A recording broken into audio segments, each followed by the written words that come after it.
मैं श्रीमती डिम्पल जायसवाल, सहायक आचार्य Sanskrit, MSG college Bharatpur. विद्यार्थियों, प्रस्तुत वीडियो में हम कारक प्रकरण का अध्ययन करेंगे। कारक प्रकरण के अंतर्गत इससे पूर्व वाले वीडियोज़ में हम पंचमी विभक्ति तक सूत्रों का अध्ययन कर चुके हैं।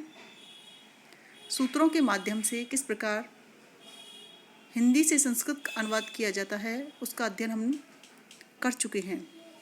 इसी क्रम में प्रस्तुत वीडियो में हम षष्ठी विभक्ति का अध्ययन करेंगे।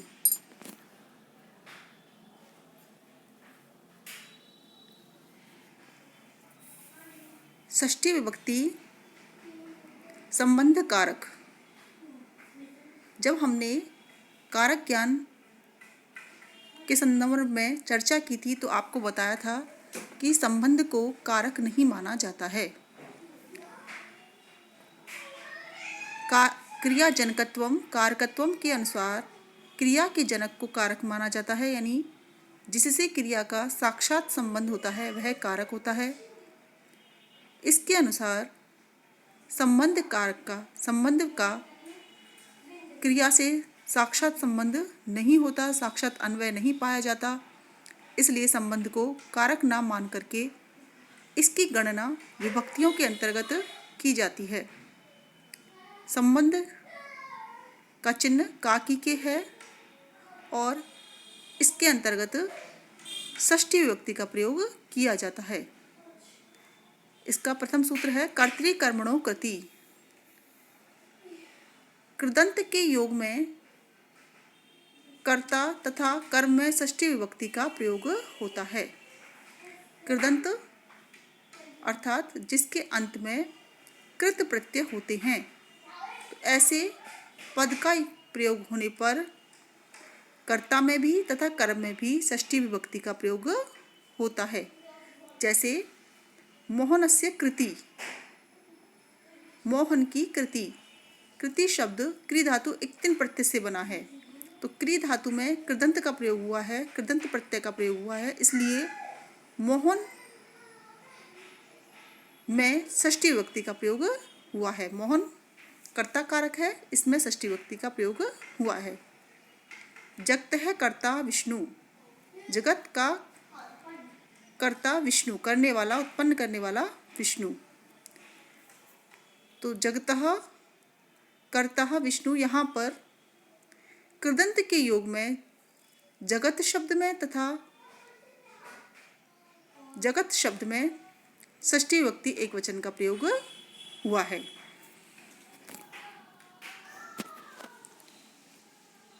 दूसरा सूत्र है षष्ठी हेतु प्रयोगे।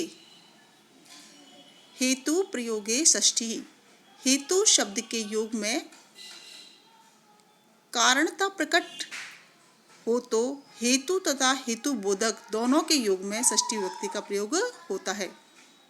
तात्पर्य है कि जहाँ पर हेतु शब्द आया हो और हेतु का अर्थ हो कारण प्रकट करना, तो वहाँ पर हेतु के अंतर्गत भी और हेतु को बताने वाले पद के योग में भी षष्ठी विभक्ति का प्रयोग होता है।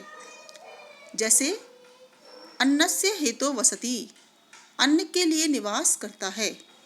यहाँ पर हेतु पद में भी षष्ठी विभक्ति का प्रयोग होकर हेतु हो बना है, और जिसके लिए, किसके लिए, अन्न के लिए, तो अन्न में भी यहाँ पर षष्ठी विभक्ति एकवचन का प्रयोग हुआ है।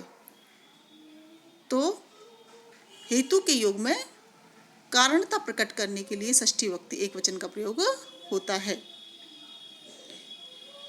ऐसे ही अन्य वाक्यों का निर्माण भी हम कर सकते हैं। दूर आंतिकार्त ही षष्ठी अन्य तरस्याम।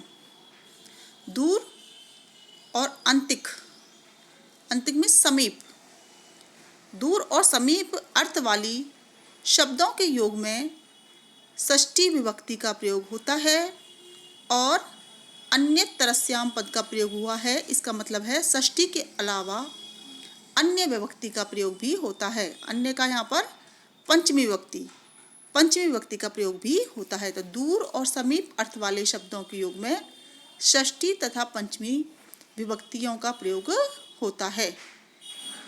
जहाँ पर दूर और समीप अर्थ का बोध हो रहा हो वहाँ वाक्य में षष्ठी विभक्ति का प्रयोग होता है और इसके अलावा हम पंचमी विभक्ति का प्रयोग भी करते हैं। कहने का तात्पर्य है षष्ठी और पंचमी दोनों ही विभक्तियों का प्रयोग उचित माना जाएगा। जैसे विद्यालय ग्रामस्य ग्रामात् वा दूरम। विद्यालय कैसा है? गांव के दूर है। विद्यालय गांव से दूर है, तो हम ऐसे भी बना सकते हैं विद्यालय ग्रामस्य दूरम, या फिर हम पंचमी विभक्ति का प्रयोग लगाकर विद्यालय है ग्रामात् दूरम, यह वाक्य निर्माण भी कर सकते हैं। तो इस प्रकार से दूर और समीप अर्थ वाले शब्दों के योग में षष्ठी विभक्ति भी आती है। इसके अलावा पंचमी विभक्ति का प्रयोग भी होता है। इससे आगे वाले सूत्रों का प्रयोग हम अगले वीडियो में करेंगे। धन्यवाद।